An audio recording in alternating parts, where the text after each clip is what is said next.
Bueno, buenos días. Estamos encontrándonos otra vez este martes y aunque siempre decimos que nuestro periódico, nuestra base de nuestra vida debe basarse sobre la parashá de la semana, que esta semana es Miketz, em, tenemos que también incluir que tenemos esta gran festividad mañana en la noche que empieza de Hanukkah. Yo siempre le he hecho broma a mi hija Relka, que ella nació el primer día de Hanukkah, la primera noche de su cumpleaños, y yo siempre le digo que su cumpleaños dura una semana, porque no existe cumplir un día en Hanukkah. Hanukkah es una semana alegre, es una semana em, que es una de esas festividades que son fáciles de cumplir, no es complicado, aunque en la halajá sí habla sí habla de qué hacer si una persona no tiene suficiente para, sabes, la vela de Shabbat y la vela de Hanukkah y solo tiene para una, cómo manejar esas situaciones. Gracias a Dios, hoy en día, aunque no menospreciamos que hay dificultad,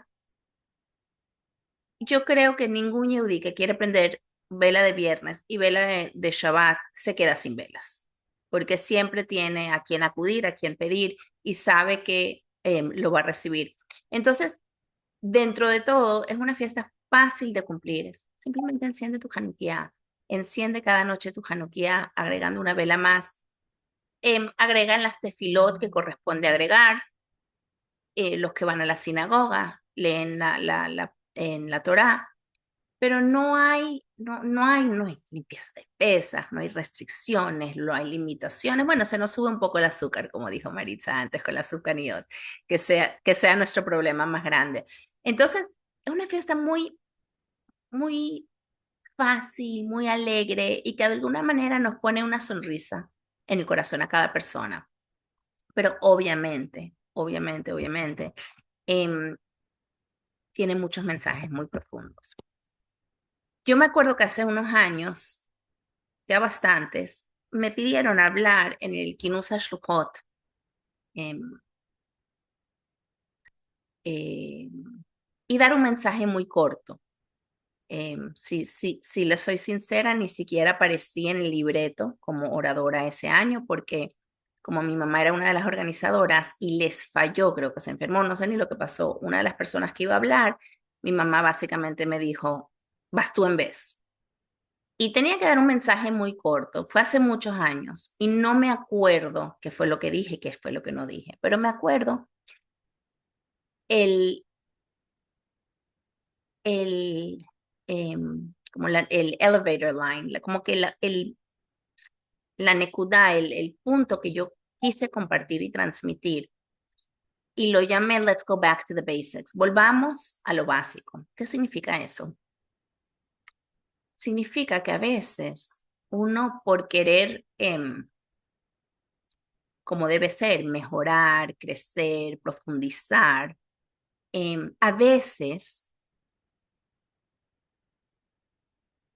se nos olvida lo básico.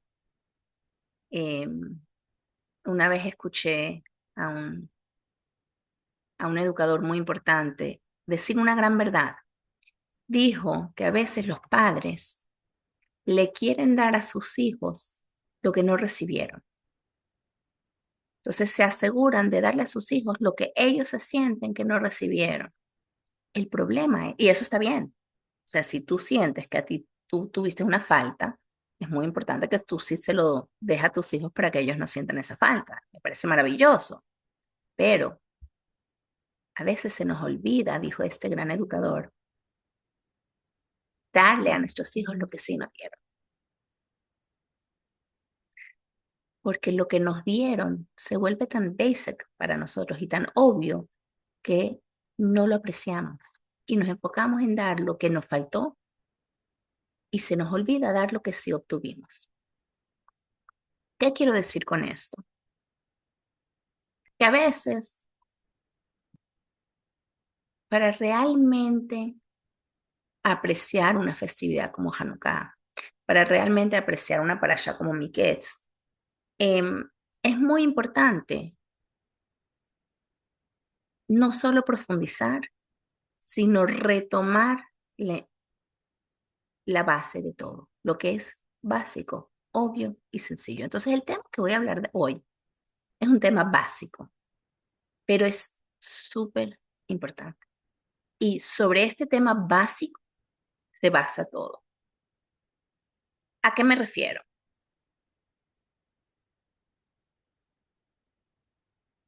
Me refiero a que en esta semana vamos a leer sobre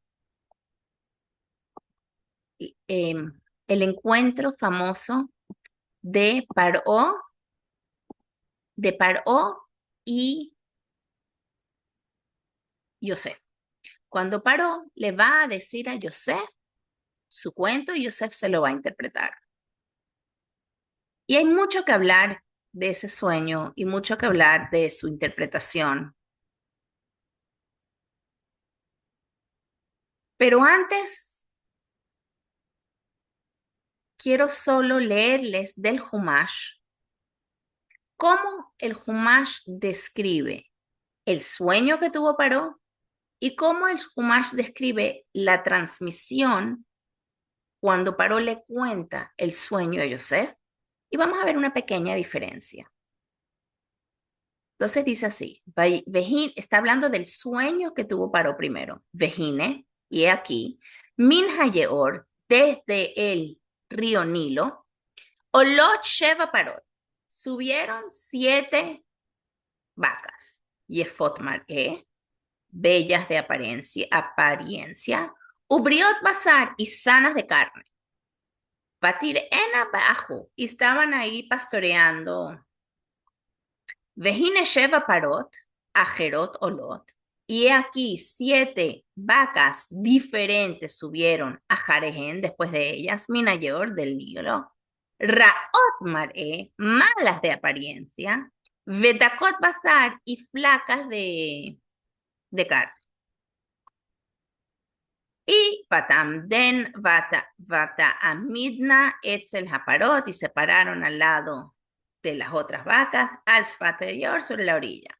Vatojalna Haparot Ratot Mar'e Vedakot Bazar, y se comieron las vacas que eran feas de apariencia y flacas de carne, Echebas Haparot y Afot. A las 7 vacas bonitas y Afot Maré, bonitas de apariencia, Bejabriot y las sanas. Paikat paró y se despertó paró. Bueno, después todo lo que pasó, que se lo contó a sus consejeros, no los convenció en ninguno de los cuentos y ahora vamos a cómo él se lo cuenta a Yosef cuando Yosef está enfrente de él. Vejine min hayeor, y he aquí del Nilo, empieza igualito. Sheva parot, briot basar, bifot toar. 7 vacas sanas de carne y bonitas de apariencia. Ya aquí vemos una diferencia en el orden. Y otra vez, Vejine Sheva Parot Ajerot Olot, y las segundas Parot que vinieron detrás de ella, Dakot Berraotoar. Otra vez, habla primero de su salud y después de su apariencia. La pregunta es ¿por qué? ¿Por qué si la Torah lo cuenta de una manera, en el momento de repetirlo, Paró le cambia el orden?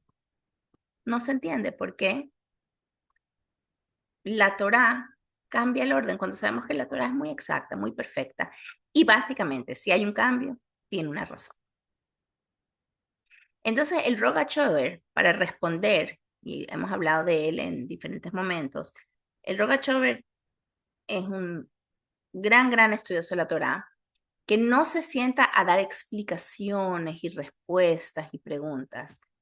Simplemente cita y tú tienes que entender de sus citaciones lo que él está diciendo. Entonces la pregunta es simplemente va a decir este pasuk con este pasuk y tú tienes que ver cuál es la diferencia y tratar de interpretar que las respuestas están en la Gemara aquí, la Gemara acá, la Gemara acá, lo lees todo junto y ves cuál es su dirección. Entonces vamos a tratar de ver cuáles son las citas que trae el Rogachover para explicar y dar una de las importantes respuestas a esta pregunta.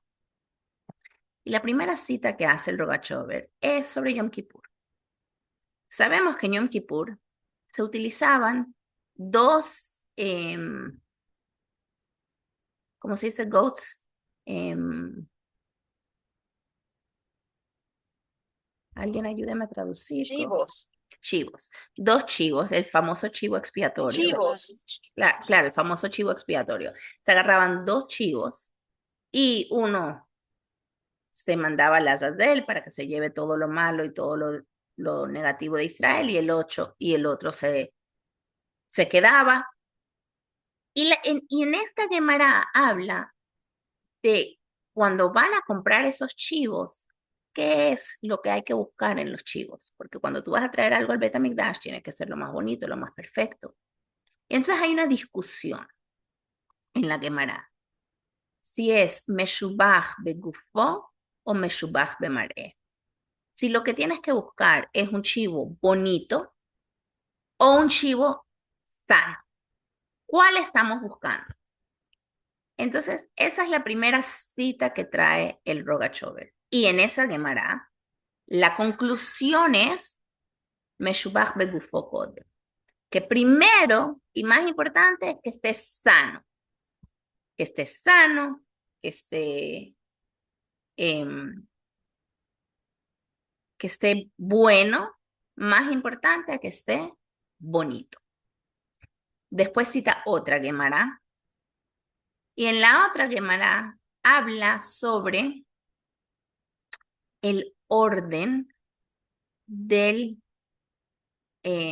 del Corban Hatamid, porque sabemos que todas las mañanas y todas las tardes, 7 días a la semana, 365 días al año, bueno, no son 365, son 354 en el calendario hebreo. Lo que pasa es que uno ven, como dije al principio, que uno sí está muy influenciado por su alrededor y uno piensa en 365 en vez de pensar automáticamente en 354, que es nuestro calendario, exceptuando obviamente el año que es bisiesto, que entonces es 384. Pero anyways, el punto es, todas las mañanas y todas las tardes se traía el Corban Tamid. Y hay una discusión en qué orden se traen los diferentes órganos y los diferentes miembros al altar. Entonces, la discusión es entre Rabbi Meir y Rabbi Yossi Aglili, donde Rabbi Meir habla que primero se trae la cabeza, después se trae la pata de atrás derecha, después se traen las de adelante, y después se trae el pecho. Y Rabbi Yossi Haglili dice que no, que antes de traer las patas de atrás, de adelante, perdón, hay que traer el pecho. ¿Cuál es la discusión? ¿Qué importa? O sea, ¿por qué hasta en eso discuten? ¿Por qué no puede ser? ¿Qué importa el orden? Ok, todos estamos de acuerdo con un orden. ¿Por qué tantas discusiones en la Gemara? Y la respuesta básica es que lo que están tratando de decir es que hay que traer el corbán en orden de su calidad. Mientras mejor, primero se pone al altar. O sea, si voy a traer al misbeach, primero voy a llevar la cabeza, después voy a llevar la segunda parte más importante, después la tercera parte más importante. Voy a ir de lo más importante primero y no voy a agarrar lo peor para poner primero. Por respeto al misbeach. La discusión entre ellos entonces es qué es la mejor calidad.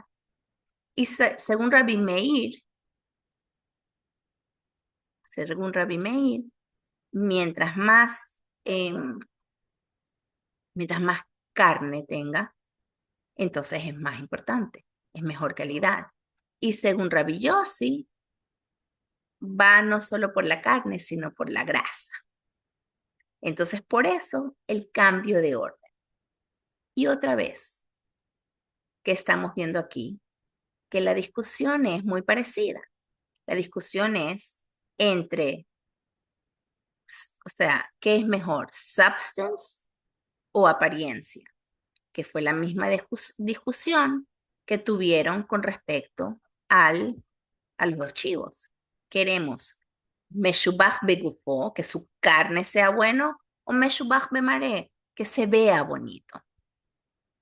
Entonces, tenemos aquí dos discusiones de cómo, qué es más importante, la calidad de la carne o la calidad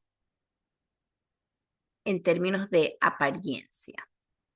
Y sabemos que esto es un tema que surge una y otra vez en nuestras vidas. Todo el tiempo está surgiendo esa lucha interna de qué me jala, qué me jala, me jala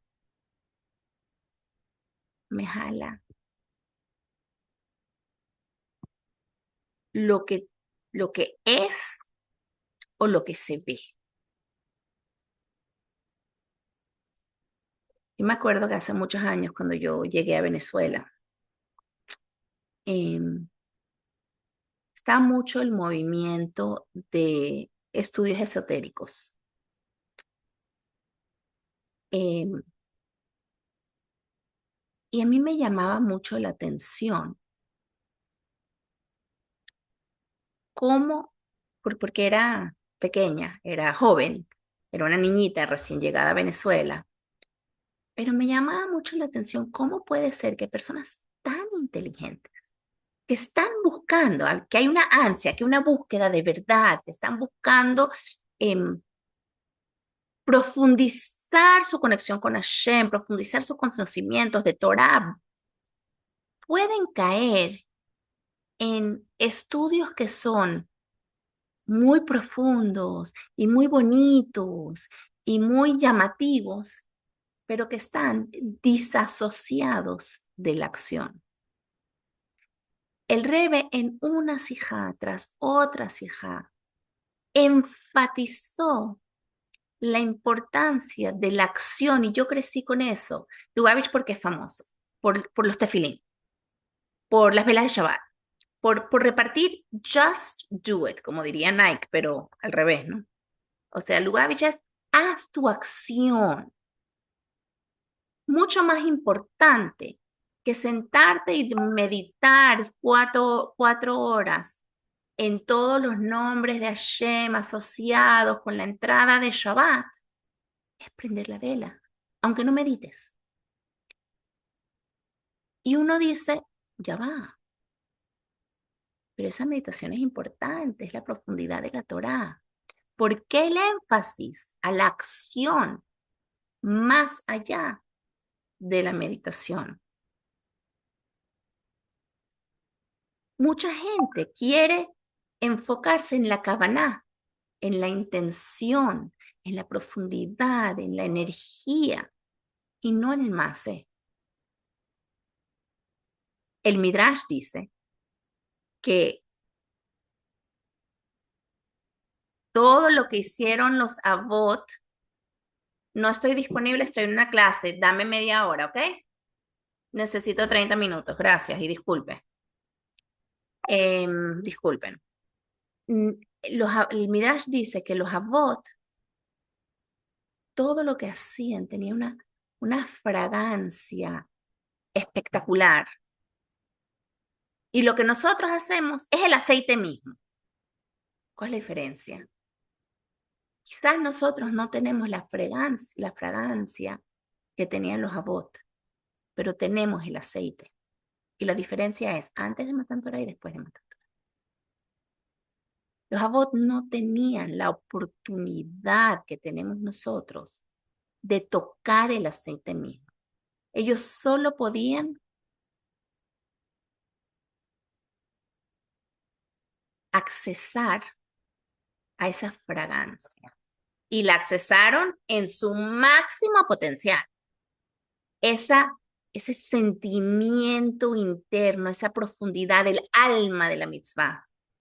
Quizás ellos no se podían poner los tefilín como se los pone un hombre hoy, pero tenían esa conexión con Hashem que lograban los tefilín, tenían ese entendimiento, esa vibra, esa energía, ese éxtasis, esa profundidad.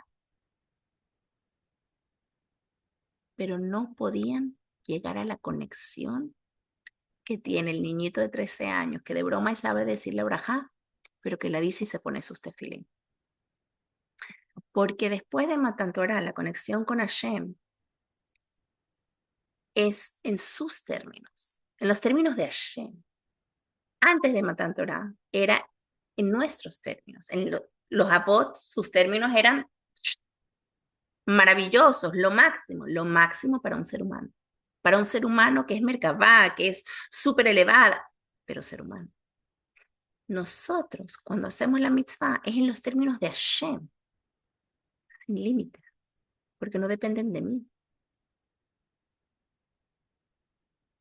El Rogachover agrega otra cita, diciendo que hay otra discusión en la Gemara, que es adif, que es preferible, Sinai o Oker Harim. ¿Cuál es la diferencia? ¿Qué significa Sinai o Oker Harim? Sinai representa el conocimiento horizontal, amplio, completo de toda la Torah, de toda la halajá, de saberme todo. Que si alguien viene y me hace una pregunta, tengo una respuesta. Pero que cuando hay una shela, yo le puedo dar la respuesta. Que cuando hay una discusión entre dos personas, tiene la respuesta, porque tiene el conocimiento, la amplitud de toda la Torah. Oker Harim significa que levanta montañas. ¿Qué significa esto? Que la información, en vez de ser completa, es profunda. Quizás no con la misma amplitud, quizás no tan horizontal, pero más vertical, más interna, más, más que indaga, que indaga, que indaga, que indaga, que profundiza, que profundiza. Rabbi Yosef era amplitud, Rabba era Oker Harim. Sinai representa la carne. Oker representa la belleza, lo que antes llamamos la grasa, porque hoy en día no está de moda la grasa. Ahora, ¿por qué el Rogachever nos está diciendo todas estas cosas? Él nos recuerda que Yosef es el único hombre en toda la Torá, en todo el Tanaj, descrito por su belleza. Sobre Yosef dice, Vallehit, Toar Yafé, perdón, Valleje Yefé Toar, Yafé Maré, que tiene una belleza en su Toar, en su Maré. Yosef es descrito como bello y el Midrash nos cuenta que las mujeres se morían por verlo, se cortaban porque se quedaban mirándolo, se paraban en las partes arriba para poder llegar a verlo, o sea, por eso la esposa de Potifar en su interpretación más básica quería tanto estar con él, aunque también sabemos que ella vio en la astrología que iba a tener descendencia con Yosef y no se dio cuenta que era con su hija. Pero anyways, y el Midrash también describe cómo Yosef se vestía bonito y se cambiaba en las mañanas y se cambiaba en las tardes y se peinaba y se arreglaba y se cargaba con, se cargaba con bien, ¿no? Pero la belleza de Yosef no era solo física. Si bien la Torá describe a Yosef como Yefe Toar Yefe Maré, un hombre bello, también es el único en toda la Torá descrito con otro título, Yosef Hatzadik, es el único, porque su belleza era una exteriorización de su sitkut, de su personalidad. Su belleza era interna y externa. La belleza externa era una consecuencia de su belleza interna. Y Yosef representaba esa belleza de cargar a Hashem con él. Tanto así que Potifar lo reconoce, dice que se veía que tenía a Hashem con él porque todo el día nombraba a Hashem. Si Dios quiere, Dios permita, con la ayuda de Dios. O sea, él tenía a Dios presente en su constante, no solo de la boca para afuera, sino cargaba a Hashem con él. Pero esa belleza, si tú te enfocas en la belleza, puede hacerte caer. Y él casi cae. Él casi cae hasta que, como sabemos, vio la imagen de su padre, que su padre le pregunta a todos los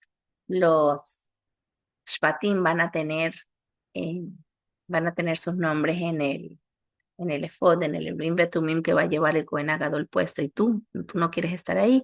Y ahí fue cuando veía Imaén y él se rehusó y salió corriendo, lo acusaron, todo lo que sabemos. Porque sí, la belleza es importante. La halajá dice que un Talmid Jajam no puede salir sucio, tiene que verse bien, que tiene que representar a Hashem bien. O sea, es importante vernos bien, es importante cuidarnos, es importante cuidar nuestra apariencia, pero ¿cuál es el orden? ¿Qué es lo que buscamos primero? Claro que el amor no se puede perder, pero debe seguir la halajá. Primero tiene que ir la halajá y después puede venir la profundidad. La profundidad tiene que estar basada sobre la halajá, no disociada de la halajá. No puede venir primero la profundidad. No puede venir primero el amor. No puede venir primero la cabana. Tiene que estar basada. Mucho de lo que vivimos hoy en día, especialmente en nuestra generación, nos están llamando con el mercadeo, o sea, con todas esas propagandas que nos mandan, con mensajes, ¿cómo se dice?, subliminales. Está todo el tiempo, hay un llamado a lo que es atractivo, a lo que es glamoroso, a lo que es bonito, pero muchas veces es vacío, a veces inclusive es inmoral. Y eso es lo que pasa en el sueño de Jacob. Cuando Jacob está solo, él sueña y primero sueña con la apariencia, porque ese es el mundo inmoral. Pero cuando está en la presencia de Yosef, solo su presencia ya paró, es afectado por la presencia de Yosef, por la influencia de Yosef, con solo aparecerse enfrente de él. Y Yosef, que representa la belleza, pero esa belleza que sabe que tiene que estar basada sobre substance, sobre lo que es. Y entonces cuando le repite el sueño a Yosef, cambia el orden. Y primero habla de la calidad, de la salud de las vacas y solo después de la belleza. Y vemos que con respecto a Yosef, utiliza dos expresiones sobre belleza. Habla de mar'é y de toar. ¿Cuál es la diferencia? Mar'é es como el general. Ay, qué bella es. Toar es como características más individuales. Ay, qué bellos ojos. Tiene, ¿sabes? Como que más cosas más puntuales, más detallado, más focus.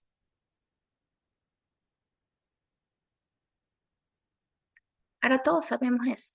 Yo no les vengo a decir nada nuevo. Todos sabemos la importancia, lo importante que es no ser jalados por la apariencia, no ser jalado por lo que parece ser y buscar verdad. Pero el hecho que lo sabemos no significa que lo hacemos, porque como dije antes, somos muy influenciados por nuestro alrededor. Y por eso Miketz nos viene a recordar el orden. Y Hanukkah específicamente, y siempre coinciden. Sabemos, y lo hemos hablado otros años, que los griegos vinieron y ¿qué dijeron? Kitvu al keren shorshe en la gemhelek, ve lo que Israel. Escriban sobre los cuernos del shor que no van a tener helek, no van a tener parte con el Dios de Israel. ¿Por qué? ¿Por qué el cuerno del toro? ¿Por qué no lo podían escribir en un papiro y poner en las paredes o en un pergamino? O sea, ¿por qué el cuerno del toro? Es un lugar muy extraño donde es la instrucción que dan los griegos a escribir este mensaje. Pero sabemos que en la Torá, Yosef es Shor. Yosef es el animal. Sabemos que cuando Moshe de Abrahot y Jacob de Abrahot en muchas ocasiones compara a los diferentes Shvatim a diferentes animales. Y Yosef es el toro. Yosef es ese Shor. Y entonces Yosef representa la belleza. Y ellos están diciendo que hay que divorciar, desasociar la belleza. Y sabemos que para los griegos la belleza era importante, el arte, en la arquitectura, en los deportes, que los deportes son una belleza, como si el deporte es bello. Y como lo decían los griegos, prácticamente desnudos. El desnudo, el cuerpo humano, era algo que los griegos le tenían mucha pasión, mucho respeto. Era una de las cosas más importantes. Y ojo, eso no era en la época de los griegos.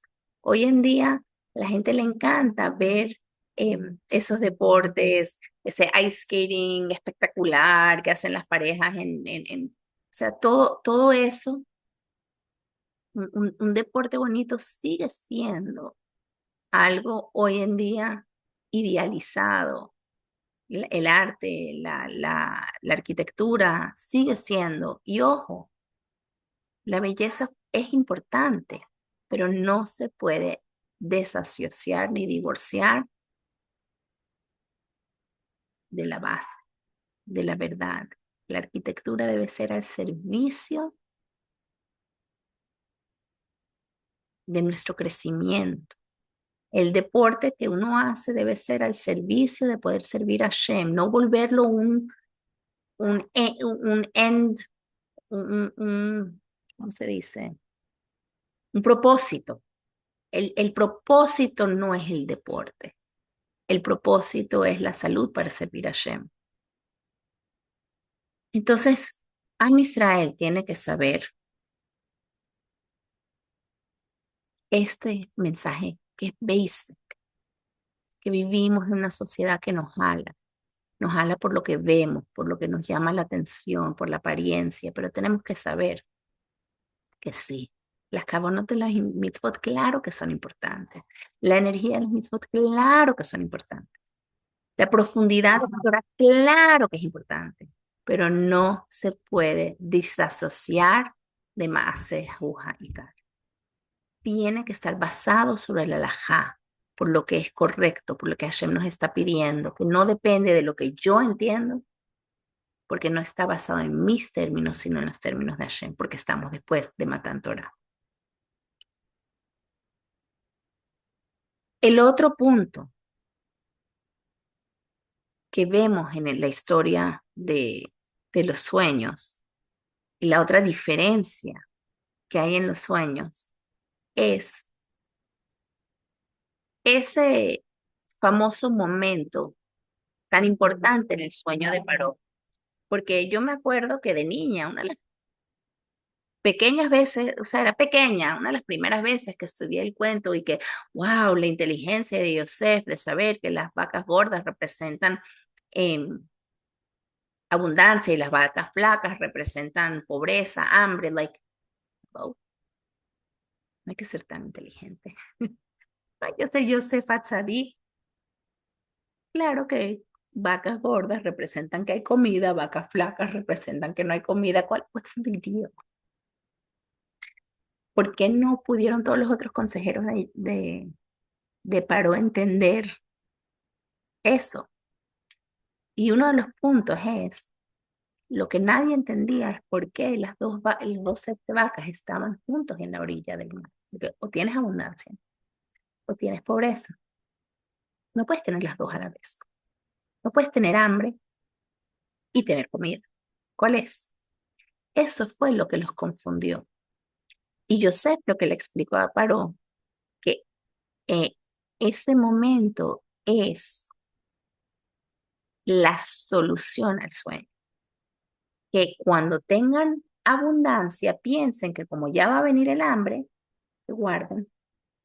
Y así cuando tengan hambre, van a tener de eso que guardaron de la época de abundancia y van a poder sobrevivir. Entonces así viven las dos juntas. Era la solución al problema. Y por eso Paro se quedó tan impresionado con Joseph. Pero esto es un mensaje no solo para Paró y no solo para el hecho de que cuando uno tiene, debe ahorrar para cuando no va a tener. Mucho más que eso. Es el concepto de entender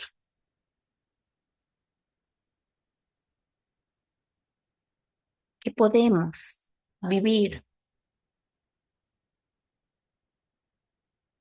opuestos simultáneamente. Yo puedo estar alegre y triste a la misma vez. Yo puedo sentirme llena y tener hambre a la misma vez. Yo puedo estar agradecida y preocupada a la misma vez. Pero ¿cuál es el orden? El orden es primero abundancia y guardar de eso y dárselo y transmitírselo al momento flaco que tengo. Porque en mis términos, cuando depende de mi limitación, yo estoy afectada muchas veces por mis circunstancias y mis situaciones. Pero la Torah nos está diciendo, recuerda que tienes esa abundancia de Hashem contigo, siempre dándote la solución, inclusive cuando estás en un sueño que es negativo. Hashem está contigo y ya te está dando las soluciones. Dentro del reto ya está la solución. Saca la fuerza de ahí y enfréntalo. Entonces tenemos el reto hoy en día de que nos jalan esas cosas que al principio son solo una gastadera de tiempo, no son malas, pero se van volviendo de Guatemala a Guatepeor. O podemos tener la claridad de que todo lo que tenemos es para servir a Shem, es para hacer de este mundo uno mejor y tenemos la fuerza para eso.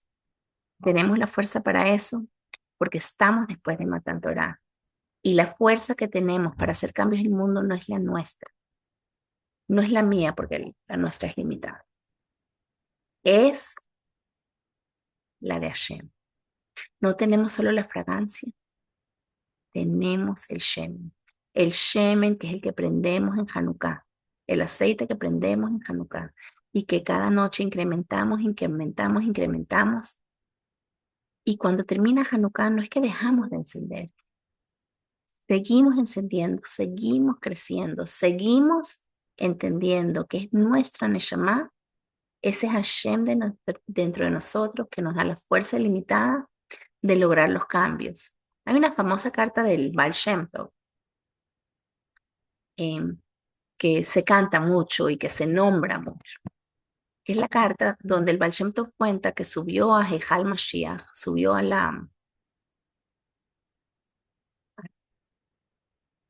no sé cómo se dice, al chamber, como el cuarto, creo que es una mala traducción, pero el chamber donde estaba Mashiach y le preguntó, Hey Matai Katimar, ¿cuándo vas a venir? Ya, Sufi.